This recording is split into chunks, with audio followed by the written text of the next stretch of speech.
Good evening, everyone. Welcome to another episode of Guardians of the Republic. With me, as always, is Tony Hughes. How are you tonight, Tony? Hey, John. I'm great. Jonathan, how are you? Doing about as well as can be expected. Well, we've descended into yet another level of a fresh level of hell, haven't we? It seems like every week there's some new. This is like the diamond level. There's so many facets. It's almost we don't have enough time to talk about everything. But That's true. Uh, obviously, we'll start with stating the obvious. The United States jointly attacked Iran with almost immediately took out the Ayatollah, the other leaders, inflicted a lot of damage, and then the Iranians retaliated, oddly striking out at their neighbors as well as the U.S. and Israel. A lot of things to consider. Hmm. So first of all, kind of what's your 36,000-foot view, Tony? Well, I'm really not a conspiracy theory guy, but if you start connecting some dots, I think you could build an argument that this was Trump's plan from day one. Once he got, I think the main reason he ran for president was so that he could not go to prison because of all the indictments. That's what. I think that I mean, sure he likes the power and the influence and whatever, but I think staying out of prison was the number one objective for him. I think secondly, probably burying the Epstein files was up there in that top five. But if you go back and look at some of the things that happened to him involving Iran, they took out Soleimani or something like that, I guess, in his first term, and then Iran threatened to assassinate him. I think people, I would take it personally if somebody was trying to kill me. I mean, I'm going to be honest about that. I guess I can't blame him for that. Yeah. But the fact that that that they were trying to assassinate him, the allegation that they were trying to influence the votes in 2020 and 2024, which we know that's a favorite thing for him. Yeah. I think that the fact that he put through a $113 billion increase to the defense budget, which by and large will help pay for this war, although that was not what its stated purpose was. But once they allocate that budget to DoD, that money can become somewhat fungible, and we've spent a shitload of money the last 4 days Yeah. in weapons and obviously just the personnel, and yeah, that was a 13% increase in the DoD budget. So that's way beyond. That's 10% beyond inflation just in DoD. I think the tariffs were a method to fund this. I think he knew this was going to happen. He was going to make it happen, and he had to find a way to fund it. And I think the tariffs come into play with that. Uh, the fact that you know, we we negotiated for what, 3 weeks with Iran. After we obliterated that nuclear program has been obliterated. That's what they said. Except 6 months later, oh well, they could have a weapon in just a few weeks. So I don't get that. Uh, but we exercise gunboat diplomacy. That's the only. I mean, that is the only negotiation method that Trump has, and that is to put the gun to your head and you do whatever it is he wants you to say. Now, I don't want to come across like I'm in favor of Iran. Iran was a terrible, terrible actor on the world stage. The Ayatollah was one of the most evil men in history. Which one? All of them. I mean, from his dad in '79 to this Yeah. guy to whoever's coming next. I mean, they were all bad. I think that we just, I think this, and for Trump, because Iran has been such a bad actor, if he can take Iran out of the mix, Trump puts his stamp on the Middle East for security. Hmm. This is like his signature thing. I took out Iran, Right. and the Middle East is now safe thanks to Donald Trump. It never works out that way, though.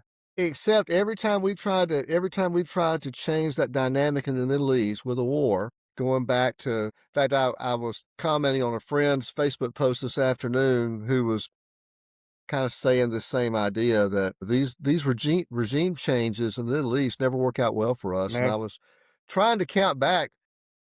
Are we like 0 for 3, 0 for 4, 0 for 5? I mean, Actually, a lot longer. Afghanistan, Iraq, Libya.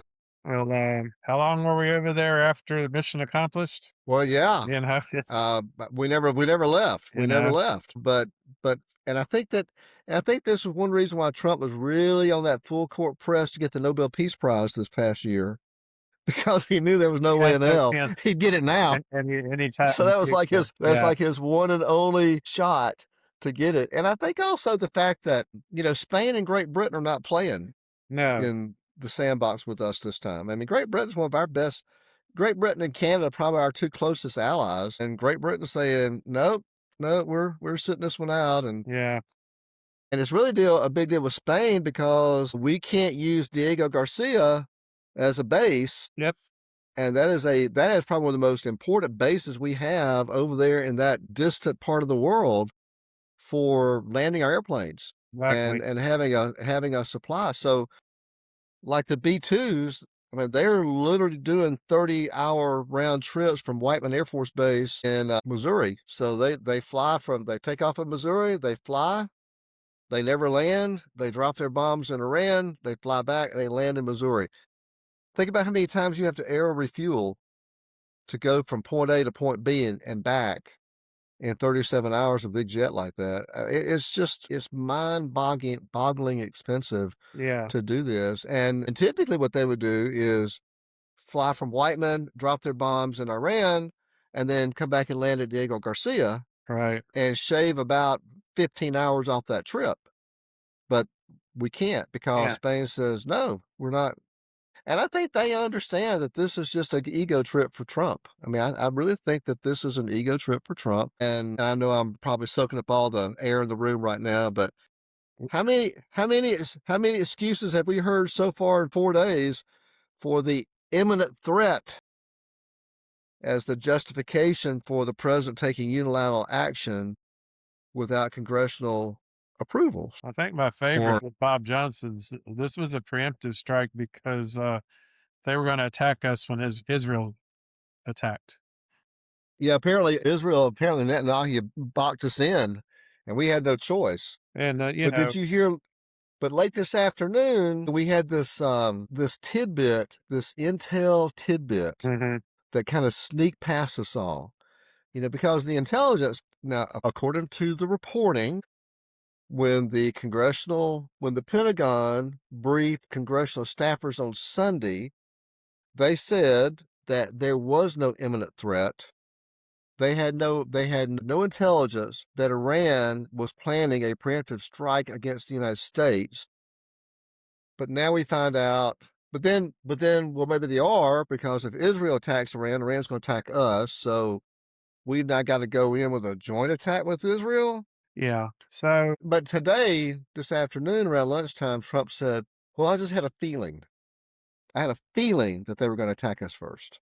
well, So that's there. So there you go. It was a feeling, I have, not intel, but yeah. feelings. Well, they had intel. I have a good friend that has connections, for lack of a better word. The thinking inside the skunk world is, for one brief moment in time, Trump and Hesketh had exact knowledge of the Ayatollah's whereabouts, and then they attacked. But then political assassination is illegal, so what do? You just keep attacking, and you come up with 5 million excuses. I think the fact that they nailed the Ayatollah right at the very beginning kind of belies that thinking. Obviously, they had the right intel and it worked, and they killed him within the first hour. And so that looks like the focus. But then, well, we really need to cover our butts legally. So let's just keep attacking, and we'll claim imminent threat and regime change and all that. But Well, now what I read, and who knows what's true anymore, but what I read was that Israel is the one that blew up the Ayatollah. It was not an American bomb; it was an Israeli bomb. interesting. So we have been going after the air defense and the missile launchers and the Navy. Israel went after the political infrastructure. So who knows? I know. But So it's kind of like All right. So, Jonathan, if you go out and kill somebody, Yeah. well, I didn't kill them, Yeah. but if you and I planned it and you were just the trigger puller, I'm still guilty of murder because Yeah. at least in the United States. How many But in mafia in the dons plausible, went to prison? They didn't pull the trigger, but they gave the order, you know?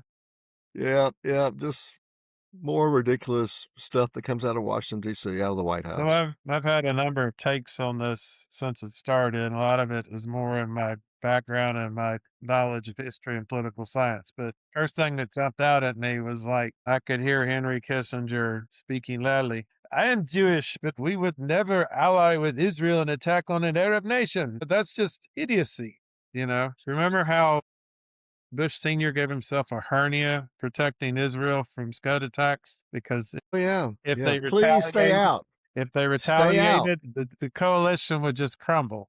You know, it just, you know, Israel's the enemy. We're the infidels. But if we're working together in the Arab world now, that the actual governments might not sing, but we're already seeing backlash from the jihad that's been called from the individuals, the Pakistan, and even the shooting in Texas.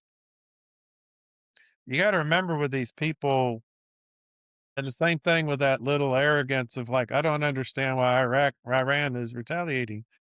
They don't care. They want to die. They want to go see Allah and Right. go screw the That's 70 right. virgins. That, you That's know, right. so militarily they're not good soldiers, but you strap dynamite on them and stick them in a crowd, they're perfect foot soldiers, and that's why we were in 20 something years in that war, the Yep. second Gulf War, because of that. It was, you know, we beat Iraq's army within months, but you know, we kept.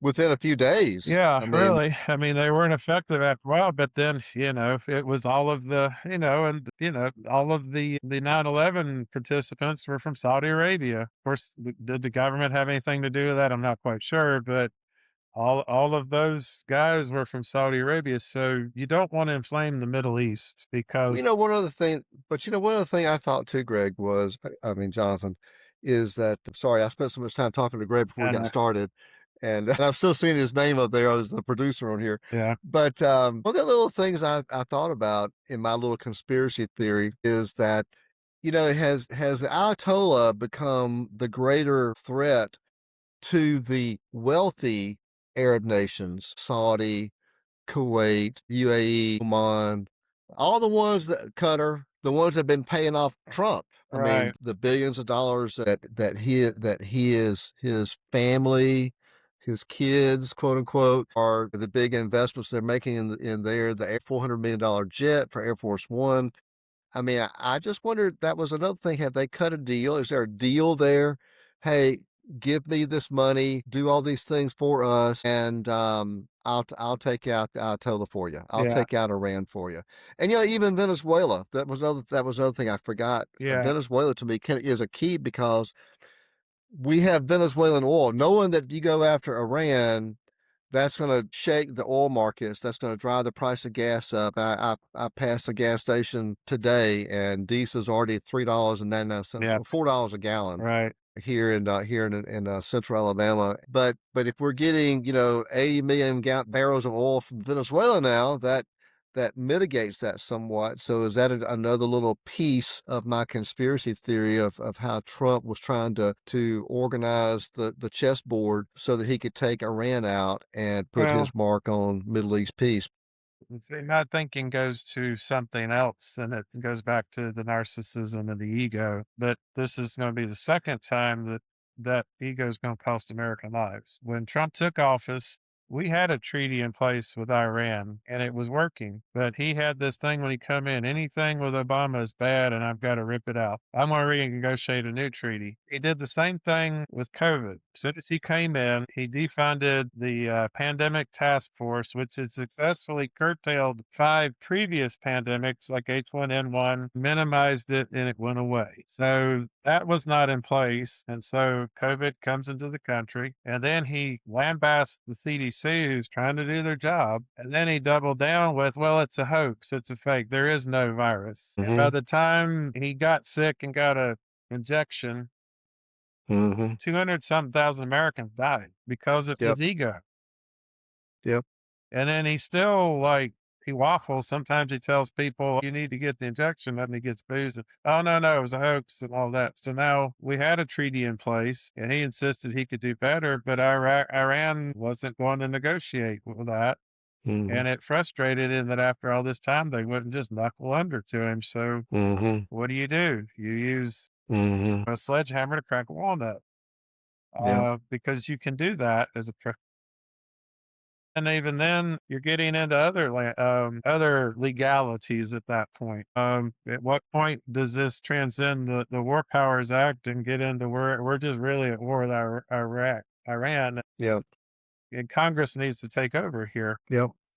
Well, I think, to me at least, I am all for the president having some authority to deploy Yes, our military forces to an imminent threat. right. And I felt like I even put the definition of imminent on my Facebook page yesterday, because I've heard so many MAGA people trying to say, well, let's go back to, when they took our American embassy people hostage back in 1979, Yeah, and they have this litany of things that have happened over the last 40 something years, and as justification. It's like, well, wait, there's nothing imminent about that, though. no, I mean, if that was the justification for going to war with Iran, number one, why didn't Trump run on it? When he ran for reelection in 2024, why wasn't it mentioned in the presidential State of the Union address? Why haven't his minions been out there on TV? Why haven't you, as a MAGA person, been beating your chest to say we need to go to war against Iran for the horrors that they have caused this country and the hundreds, if not thousands, of Americans that Iran is responsible for killing over the last 47 years? Why haven't we? I mean, if that's the case, and it was something that you had actually thought about 45 minutes ago before Trump said it, why weren't you already saying it? yeah, But you were completely silent. Not you, Jonathan, but MAGA yeah. was completely silent about going to war with Iran Well, over their past sin until Trump starts trying to find ways to justify what he did with with his War Powers Act. To me, if okay, China has just launched a salvo of nuclear missiles at the United States. Okay, push the damn button and send some over to them before we lose them. I mean, I'm all for that. We don't need a resolution of Congress to do that. He can go to war with another country if someone is attacking our nation, if someone is attacking our troops. And if you've got honest to God intelligence that says, hey, the finger is that close to the button at this other country, we need to act now. Okay, act now. But that's not the case. no. There's been no indication that that's the case, other than Trump's feeling that, well, they were going to, I just feel like they were going to attack us. So Well, those MAGA I people have, could think he's the smartest human who's ever lived, so I guess we should listen to that. but there's a lot of MAGA, and there's some people, I just have to believe in my heart of hearts that some people on a daily basis that are MAGA are realizing that Trump feels like they're all a bunch of idiots, Hmm. because whatever he says comes out of his mouth, he believes you're going to believe it no matter what. Right. No matter how ridiculous, no matter how crazy it is, he thinks that you're going to believe it.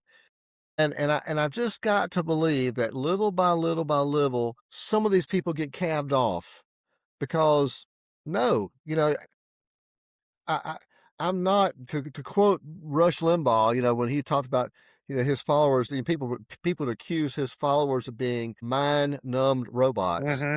Well, that is what MAGA kind of is, Definitely. but Yeah. hopefully, a little bit at a time, Well, the MAGA people start to figure things out. And it's like, well, wait a second. This is, we didn't, we thought it was America first. We thought we were getting out of foreign wars. We yeah. thought we were no longer going to intervene. Well, I yeah. even had a good friend, and she's an intelligent person. On her Facebook page, she posted a video supposedly from 1939 of people holding up signs that were opposing intervention against Hitler. Mhm. and the caption was, leftist people, left-wing people, think they live in this utopian society where there's not bad people, they're not bad actors. And they were saying, well, these are the left-wing people then opposing intervention against Hitler, and now they're opposing intervention against Except Iran.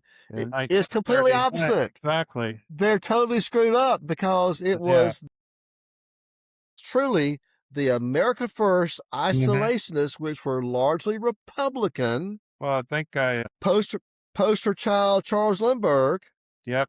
I that think were I the sent you, a isolationists. video the other day of a Nazi rally in Madison Square Garden in 1939. There were Mm-hmm. thousands of people there. They were 1,000 people there. full uniform, full salutes, Yep. and but there was always this right. It's always been right wing. It was the right wingers who didn't put us in the League of Nations. It was right wingers who Yeah. created us into this isolationist nation. And Yeah. to his credit, or sometimes they say discredit, but Roosevelt did some things maybe shouldn't have, but he got us ready for the war that was coming. Yeah. And he was an interventionist. He tried to do something, but politically they couldn't do it until Pearl Harbor. But he And then once Pearl Harbor happened, it's like, okay, well, we can go, because even after Pearl Harbor, we didn't go after Japan first, we went after Germany, That was the agreement. because Germany was a bigger threat. They were the bigger Exactly. threat. 2 years before Pearl Harbor, he had enlarged the army, brought in the draft, Yeah. and Oh yeah. also through Lend-Lease, he increased the war material production exponentially. Yep. So To that Europe. when Japan attacked, we weren't where we were in World War I with a Yep. 30,000 person army and almost no weaponry Yeah. we even had to borrow airplanes from the French and the British to fight the war. So he got us ready. I was always a big fan of George Patton. And Yeah, I think I've read every book on Patton I can get my hands yeah. on. And Why of don't we course, just Patton keep was going? part of Patton was part of that army Uh-huh. that was woefully unprepared for World War II. Until, I mean, they were still having this discussion, tanks versus horses for the cavalry. Yep, definitely. And of course, Patton was a tank guy. Yep. And I forgot his mentor's name. I'll think about it probably in a minute when I'm not trying to, but they were tank people. Yeah. But I remember that they had this massive exercise in Louisiana, which was going to be to exercise a massive land campaign in Yep. Europe. Yeah. And it was an abject The disaster Louisiana War because Games. we weren't ready. But it exposed the weaknesses and gave us something to work on, Exactly. so we could fix it, so that when the war did come to our doorstep, we were in Yeah, fact ready. exactly. But it was thanks to Roosevelt for that. But as far as the MAGA people peeling off a little of the time, that's kind of good. But from my opinion, if we're going to save this republic, I think of what Jesus said: "What you're doing, get done more quickly," Yeah. because it's crazy. As I mentioned to you earlier today, there's little things appearing in the tea leaves that have me interested. Yeah. One is that JD Vance has been excruciatingly silent on Hmm. this issue, and the MAGA people are all up in arms. But you remember when he wrote the op-ed in 2023 praising Trump, but what did he praise him for? He's not going to take us into foreign wars. Right. Well, now Yep. Trump's lied to him, which he should have known, but he wasn't ever Trump. Did you see Marjorie Taylor Greene, her comments about JD Vance? I think it was yesterday, Uh, because she called him out by name, really? to say, I'm looking for, I think her and Nancy Mace called them both out by name to say, look, you campaigned on this, Yep. and it was your promise that Trump was not taking us into foreign wars, and here we are. So I'm Well, expecting to hear from you. that might happen. And there's one of the other tidbits in the tea leaves. And I wish I could share the screen and show the video, but Tulsi Gabbard went on the air today and Yeah, just crucified Trump and said that's who the other it's one was. It was illegal. Tulsi Gabbard. Yeah, and Yeah, that's a it was cabinet Vance and officer. Vance and Tulsi Gabbard that she called out. The Yeah, but MTG I called mean, out. their Gabbard went on the record. What he's doing is illegal. What you can't keep doing this. When is Congress going to intervene? So again, She said that today? yes, I hadn't I seen wish that. I could. I'll send you the video. I wish I could share it Yeah. here. I'll have Greg. Well, she'll more than likely, but it actually is leading to something else. Again, this other friend of mine that is connected, we started talking two things. Project 2025 could be the advocate for the 25th Amendment, because all it takes is J.D. Vance and a majority of the cabinet to write that letter to the Speaker of the House and the President of the Senate, and this vote happens. And there's a lot of people that didn't sign up for this that are going to be more than happy to vote yes. Trump is not capable. He needs to be removed. Or Mm-hmm.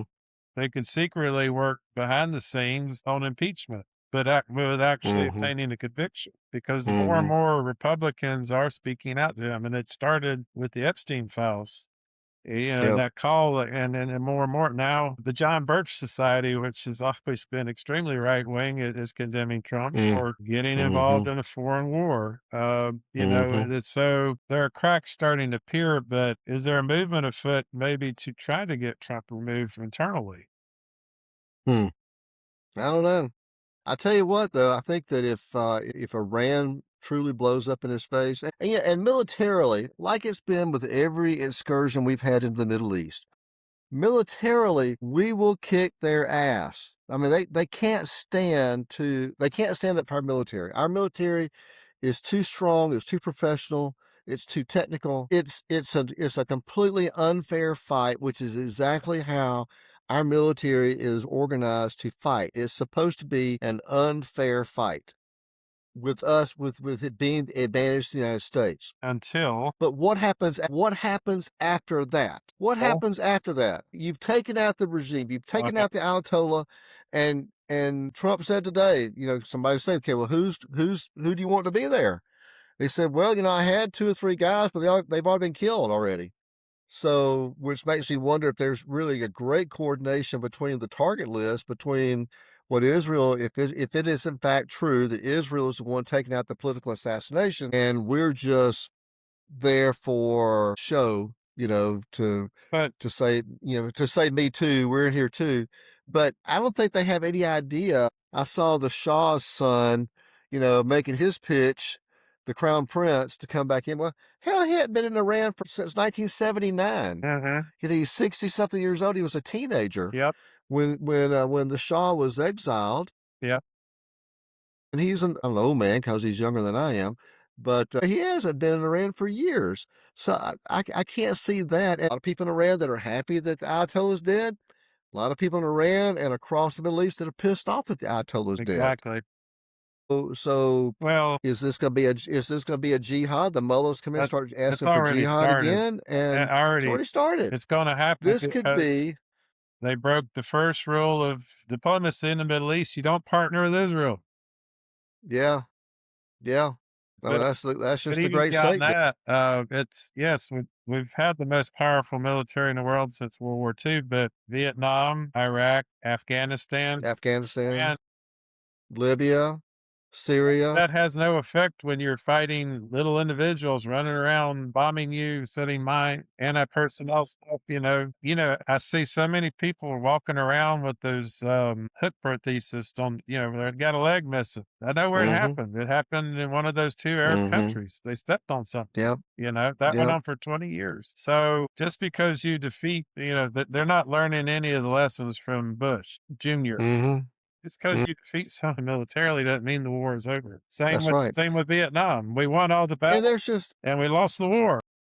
I have not heard any plan from Trump or any administration official so far that says all right, so after the military mission is over, whether it lasts 2 weeks, 3 weeks, 4 weeks, 5 weeks, at some point in time we'll run out of targets to bomb. Mm-hmm.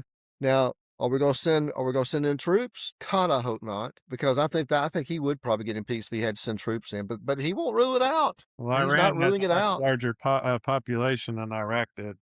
90 million citizens. How many of them are friendly to the United States? Probably very few, if I Very had to few. guess. I don't know. Never been there before. But what happens next if this does not work perfectly? So we've taken out the Ayatollah, we take out the Iran's military, we take out their navy, we take out their air defense, we have air superiority over the entire country, and poof, here's this wonderful leader that 90%, 80%, 75% of the Iranian population rallies behind to make them the leader. And he's friendly to the West, and he brings Iran back into the 21st century. Perfect. Great ending to the story. Congratulations, Donald Trump. You got lucky. You've made your mark on the history of the Middle East, and we all live happily ever after. But boy, howdy, if that didn't work out, and you know what usually happens in this, what happened in Iraq, what happened in Afghanistan, one group has all the guns and the other group doesn't. And the ones that have the guns are the bullies. They're the bad guys, and they're the ones that wind up taking over. And we had to go in, that's why we had to put military in Afghanistan. That's why we had to put military in Iraq. That's why we lost thousands of soldiers. And again, what do we learn? So what's going to happen? History? It's insanity. It's insanity, John. We're going to do the same thing over and over again, but we're expecting a different outcome this time. Exactly. Batista, Somoza, yeah, the Diem brothers in Vietnam. Is over and over. The Shah, we put these corrupt dictators in just because they didn't like Russia, but the people hated them, and we paid the price for it. There was a book written in the late 50s called The Ugly American, and it talked about that kind of very subject. Is we go to these countries, we dump a lot of money in, hey, be our friends, but they just don't like us because we don't listen. And we're about to do it all over again unless Congress finds its balls and does something. But you know, Johnson has so far, like I said, he's an official colonoscopy for Donald Trump. He can tell you what's going on in the upper GI tract. You can't even see his, you can't even see his ankles anymore. He's so far up Donald Trump's ass. Can't even see his ankles anymore. But, you know, at what point does everybody realize, okay, we can't worry about how the base votes for us anymore. We just have to do our duty to the country. When do we reach that point? And then I wanted your opinion on another development. So, you know, we talked a while back about the Mark Kelly thing and you have to follow every order. And like, no, you don't. But Hexas, they said, you know, oh, you got to follow every order. Well, Hexas went on record the other day that Trump was anointed by Jesus to light the signal fire in Iran to cause Armageddon and mark his return to earth. Now, I've heard that. I haven't actually heard that attributed to Hegseth. It's all over the news. I'll send you all. But I heard there were some.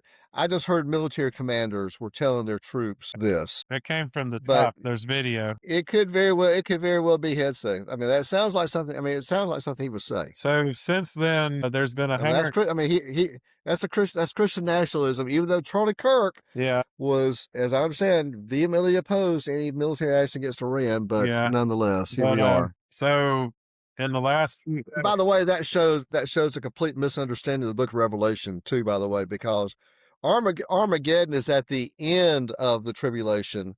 The rapture comes first. All the Christians are poof, they're gone. Yeah. They're immediately taken up to be into heaven. But we've already established that starts the tribulation. Yeah. But we've already established his base isn't very bright. But there have been 110 complaints in the military based on this assertion filed. Yeah, I saw that. It's I was reading one of the stories here and how they're calling out the military for using, basically calling this a Christian jihad. Yeah. You know, what are you going to do? Go to Iran? Iran try to establish Christianity as the state religion? I can tell you how that's going to end. So in other words, like the Crusades? Yeah, exactly. That's not going to end well at all. That didn't end well. That didn't end well either. But you know, that whole thing all along that Trump was God's chosen, you know, sword or whatever, and that, you know, everything he did was furtherance of divine prophecy. Well, God literally pushed the assassin's bullet away so it killed somebody else, not Trump. Well, actually, there's a little different scenario there. But I got you. Well, that's what they say. That's what they say. Because Trump is anointed and God pushed the bullet away. And sorry for the guy that it did kill. Yeah. But you weren't anointed. No. And I've seen enough evidence myself now that was a put up job. But to be honest, they killed an innocent man to make it look real. Yeah.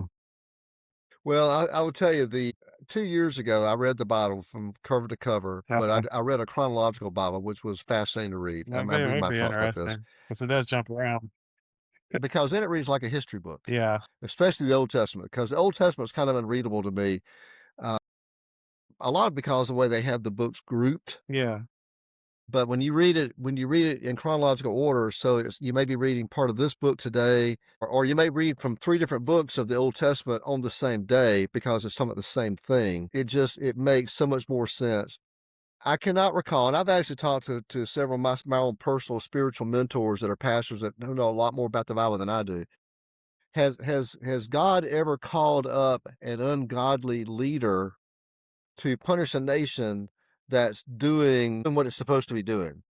And especially the children of Israel, because they're yeah, famous for, they get right, then they get wrong, then they get right, and they get wrong. They've got good kings, bad kings, kings that come in and invade them and punish them, and they certainly have. God certainly used bad people to position the children of Israel for rewards. But I didn't see anywhere, and I was actually looking for this. I never saw where God called up an ungodly leader to punish his people that were doing the right thing. You could argue today, and this is one thing I support Israel with an asterisk next to it. yeah,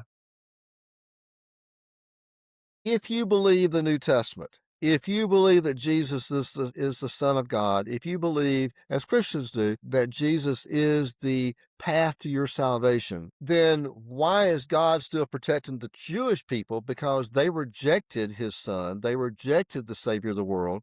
So why would he still be rewarding them? And why would they expect us as a Christian nation that has embraced a Christian nation, mostly Christian nation? because they can't understand the concept of New Jerusalem. It's not the one that's there. No, it's something totally different.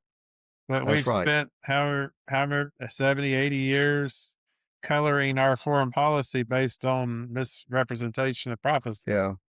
Now, I have no problem with helping Israel because of the Holocaust. I Yeah, think that those people, that their people, they were subject to a genocide by Hitler and the German nation, and I think to give them a chance to get back on their feet again, I got no problem with that. They got a lot of you know, countries that don't like them. They need help with defense. I got no problem selling them weapons to them. I have no problem with that at all. But if it is in fact true that what Rubio said, that, well, Israel was about to attack Iraq yeah, and Iraq was then going to attack us.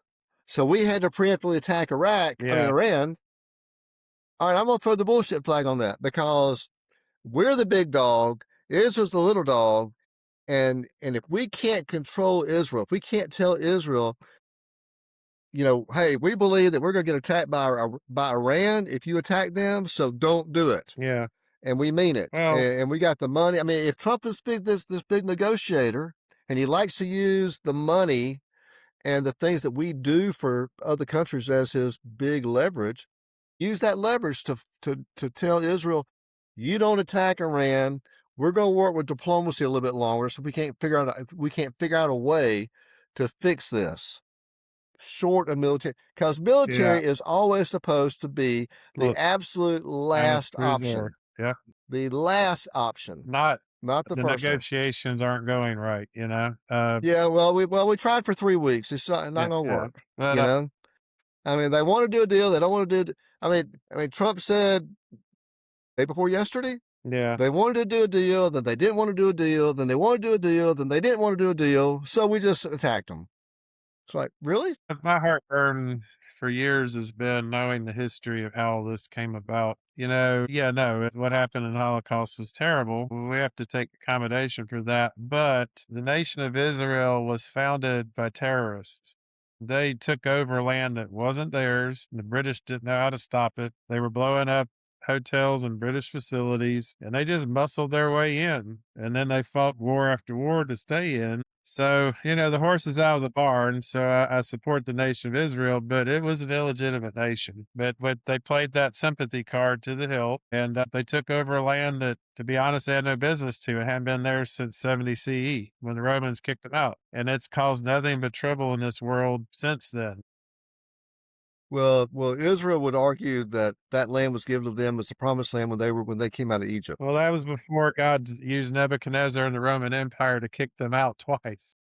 That was 1,000 years before the Roman Yeah. Empire. So So, but when I we're read talking about Revelation, the pharaohs at this point. yeah, no, but I mean, it's, But you I'm just know, saying that's Israel's argument. yeah. That's Israel's But argument. I mean, they interjected themselves into a land that was already populated by the descendants of Isaac, or not Isaac, his half brother. So, Ishmael, You know, they've Ishmael. hated each other ever since. So, of course, it's going to create chaos. It's going to create issues. Not that, the Muslim nations like the whites anyway, but, they really don't like the Israelites, and then, this writing Israel a blank check for all these years has not paid off well either. We've been turning our back on the when they shut up our ship the Liberty there in 67. It's just like we don't know how to tell them no, and Trump's the worst at that. So basically, There's a lot of Jewish money and a lot of Jewish influence, political influence in this country.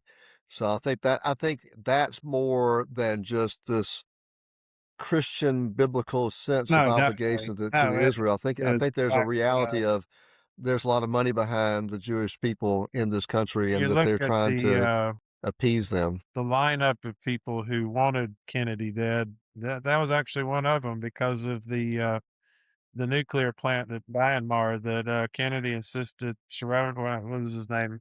Can't remember now. Like, you guys can't do this, and then he gets killed, and then Lyndon Johnson, they all can most certainly do this. Yeah, we're all Yeah, behind you. yeah, And so they've been a player in the nuclear field. So in a way, if that's true, why can't Iran be a nuclear player? yeah, We can't color all the pieces on the coloring book. yeah. We played a very strange game with diplomacy in the Middle East for years, but Hmm. even Hmm. then, like I said, the one unbreakable rule was we can't partner with Egypt in attacking Arab nations. It just doesn't Yeah. end well. Well, it's the Colin Powell Pottery Barn rule. You break it, you buy it. Mm-hmm. You break it, you own it. Yep. And I haven't seen the plan for what happens if there is no consensus within the Iranian people on who their leader is going to be, and it becomes a civil war, Yeah. then what do? Because we broke it. Yep. We broke it. Yeah, thankfully the Ayatollah's gone. Those 48, 49 leaders that were part of that evil regime are dead. Yeah. Good. I really am glad about that. I mean, if they had just Yeah. flown over there and taken those guys out and that's all they did, okay, I'm actually pretty good with that. Just like when we took Soleimani out. It's Soleimani and 48 other bad guys as far as I'm concerned. Yeah. But it's this all out war that we are in right now Well, not only that, that if Iran becomes destabilized, if Iran, and I don't know what the percentages are. I don't think anybody does, but I did ask ChatGPT last yeah, night, what are the odds? What are the odds? What are the issues? well, And I mean, the artificial intelligence says 500,000 Iranians could die if it becomes a civil war. If it becomes a full blown 5 year long civil war, half a million Iranians could die in the process. well, Now, I don't know if that's fact or not, but I don't think anybody else does either. I'm sure the CIA's got an estimate of it, but maybe. is it even accurate? Who Nobody knows? knows. CIA estimates have always been historically very inaccurate. Yeah. But my thing is, from study for years of political science and diplomacy and things, is like I had an extreme worry about the second Gulf War as far as going into Iraq. I was all for Afghanistan going after Afghanistan, absolutely. but the whole weapons of mass destruction, he's a threat. He's a terrible human being. I was worried about taking him out because I didn't want to create a power vacuum in a Middle Eastern country because the Muslims have their own prophecies and they're looking for the next Muhammad to lead a Yep. holy war. And it didn't happen in Iraq, thank goodness, but it could happen in Iran because they're much more fundamentalist in their belief. I mean, we Hmm. talk about them not liking the regime, but They didn't Yeah. they're bitching a whole lot. Yeah. But what if some charismatic person were to pop up and claim that role? You know, Nasser kind of did that in Egypt in the 50s, 60s, Hmm. died and led to wars that didn't end well, but he had almost the entire Arab world fighting Israel to some Yeah. extent. Yeah. It could happen again, except this time we would be smack dab in the middle of it where we weren't in 67 Yeah. to 73. Yeah. Yeah, I'm not a isolationist, but I do think there are times we don't need to stick our nose in stuff. Well, I think if we leave the Middle East alone, I mean, and again, I'm only pointing to our actual experience over there, Yeah, which has never ended well. Militarily, look, again, I very close to so many yep, people in the military. Yeah, I was actually had this conversation with another friend on Facebook today. My very first civic leader gig with the Air Force was as an honorary commander at the 33rd Fighter Wing. And they lost 12 airmen in the Khobar Towers blast. And every year they got a beautiful memorial there at the wing on Eglin Air Force Base. mhm, And every year they have a memorial ceremony, and families of the people of the airmen that were killed still attend. I mean, every year, I mean, I was already commander there beginning of 2003.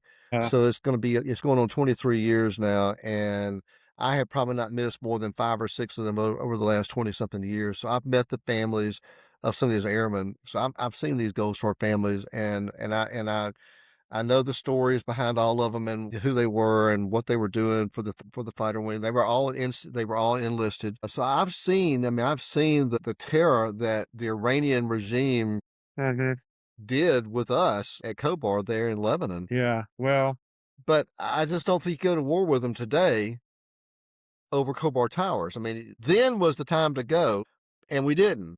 yep, I mean, what else can you do? What can you say? I mean, it's just not the right thing to do no, today but without also, having something tangible to say, okay, well, they had a nuclear weapon they were fixing to launch. They had a dirty bomb they were about to detonate in New York City. Okay, those are imminent threats. exactly. Those are threats that are going to happen in a matter of days, hours, or days. Hmm. Something that I have a feeling that they might. No, that's not an imminent threat. Well, It's just not. That's just not. and like I said, my concern is also we tend to look at the governments in the Middle East, but that's not where the power is at. And there's a number that's always been very important to me because it affected people I knew, and it was part of my generation. 41. It was the servicemen killed in the Marine barracks blast in Lebanon. Which, by the Yep. way, and I'm stepping on your toes, but our president did nothing to retaliate for that. And the Yep. Hezbollah are still in power. So it's Yep. not Iraq, it's not Iran, it's not Afghanistan, it's Hezbollah, it's the Taliban, it's all these splinter groups that have power, Mm-hmm. money, and can Mm-hmm. cause considerable damage to the United States and already have to an extent. Mm-hmm. To be honest, we didn't really defeat Al Qaeda or the Taliban. They're still there. Yep. Yep. So did we take out bin Laden? Yeah, it took a while, but Mm-hmm. all of those forces could mobilize again very quickly. We're right back at square one again. Al Qaeda's still out there. ISIS is still out there. Yes, and it's Uh, do you know? I heard today that Trump talked to representatives of the Kurds in Iraq, and I remember how in Afghanistan or was it Syria, we just sacrificed the Kurds. exactly. They helped us, and then when it came time for us to help them, we walked away. Yep, I mean, we have a did long we really history of think that too. do we really think the Kurds are gonna help us in Iran? No, That's mind-blowing if to me. anything, they're going to trickle into Iran and attack us. Yeah. I mean, We haven't endeared and I know to the Arab world, so it's going to happen. I want to shift gears on you. One thing I know we're going to be running out of time here soon, but today, Kristi Noem testified to some Senate committee hearing, and it was horrendous for her. I mean, Well, we and I would encourage we you to didn't go find expect some of the less. lots of links out there with some of the testimony. But Tom Tillis just dismantled her today. I mean, it was. I mean, I almost felt sorry for Christy Nome. He never asked a question. It was. He used his entire time just to She doesn't have. give her what he calls a performance evaluation. Yeah. And she's just an abject failure at Well, really at she everything also she's doesn't have done. Pam Bondi's ability to be a mean girl Uh, and try to push it off. She just but sits there even and John, thinks. and I know that Tom Tillis is. I mean, he's you know not going to run for re-election, and so he's when he crossed Trump went after him, and he said, "Look, I'm not going to." Yeah. I wish we had more politicians that would stand up to Trump, but John Kennedy, credit John Kennedy in Louisiana, he had really really tough questions for Christy Nome today about what all happened in Minneapolis, and especially the Stephen Miller angle. Asked her pointedly, who does Tom Homan work for? You or the president? Well, Yep. he works for the president. We said, well, isn't it a problem that the person that you as the head of DHS is not in charge of the things that were happening in Minneapolis Mhm. and the things that Tom Homan is doing now? Yeah. That really should be your job because you're the Secretary of Homeland Security. Well, Then he was talking about, well, why did you call Preddy, domestic terrorist? Well, I didn't. Well, yes, you did. Well, that was an anonymous source. Said, no, ma'am, you were quoted mhm. by this newspaper. They quoted you as saying he was a domestic terror. Well, apparently there's a difference, Jonathan. And I learned this today. I learned this today. There's a difference between being a domestic terrorist and committing an act of domestic terrorism. Apparently, you can commit an act of domestic terrorism and not be a domestic Well, terrorist. yeah, they I was established that. today years old when I learned. They established that with the January 6th. Yep, yep. In fact, Tom Tillis even brought that up because it's like I don't want anybody to ever say I don't support law enforcement because we're going to put a plaque up in the house here honoring the Capitol Police that helped defend us and this building on January the 6th, even though every thug that they had to defend us against was pardoned by the president. Mhm. It's ridiculous. Well, and another issue we've been talking about recently is like, does ICE need to be continually bullying pretty much weak Hispanic people, or they should be they out there hunting down Muslim extremists instead? Right now that's the imminent threat, not people that might take your job that you would never work in a million years anyway. Well, this was one of the things that Tom Tillis said. We have limited resources. Hmm. Why are we out detaining innocent American citizens Yep. when we should be out actually getting the hardened criminals? There's allegedly 1.3 million got what they call gotaways, people that didn't report to a border patrol facility to claim asylum. They paid the cartel to get them to sneak them in the country, and you never saw them after that again. So why are we going after them? Well, They say that's 1.3 million people that don't have any paperwork at all. They're not here claiming asylum. They're not here doing any, they paid the cartel to sneak them in. I mean, like, but Go again, after them. now that we've started this little war, we're looking for the wrong people, to be honest. Because if Yeah. we'd prosecuted that harder before 9/11, we might have found those guys beforehand, but we didn't. So we're wasting resources and time on the wrong people. Of course, also ICE agents are not prepared to deal with the Muslim extremists that could have dynamite wrapped around their chest and a dead man switch. Yeah.